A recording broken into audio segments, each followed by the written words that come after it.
लोकतंत्र में जनता की चुनी हुई सरकार इतनी मनबड़ हो गई है कि वो जनता से नहीं डर रही है। सरकार इतनी मनबड़ हो गई है कि वो जनता को डरा रही है। अरे धिक्कार है उस जनता पर जो अपनी बनाई सरकार से डरने लगे, और लानत है उस सरकार पर जो अपनी भाग्य विधाता जनता को डराने लगे। ये सरकार जनता की बनाई हुई है और जनता जब चाहे इसे बदल सकती है। सरकार जनता से है, जनता सरकार से नहीं। और अगर देश की सरकार देश की जनता से नहीं डर रही है तो इसका सीधा मतलब है कि ये सरकार बनाने का काम जनता कर ही नहीं रही है। तो सरकार फिर कौन बना रहा है? ईवीएम। फिर तो हो चुका खेला। सरकार ईवीएम बनवा रही है और ईवीएम सरकार बनवा रही है।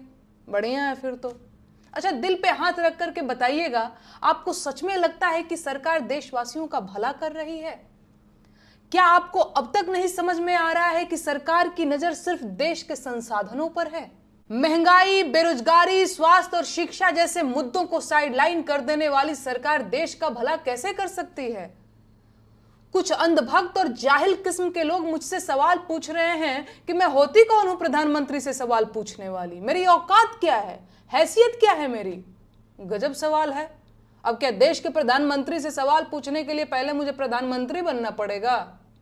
आप शायद भूल गए होंगे, लेकिन आपकी जेब में पड़ा एक कागज का टुकड़ा आपको ताकत देता है कि आप पूरे अधिकार के साथ देश के प्रधानमंत्री से सवाल पूछ लें।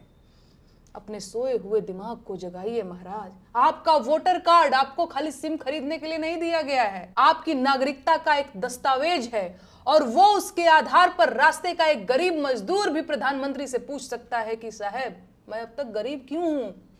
अपनी ताकत को पहचानिए। इस देश के नागरिक हैं आप, गुलाम नहीं हैं। आजाद देश के आजाद नागरिक हैं आप।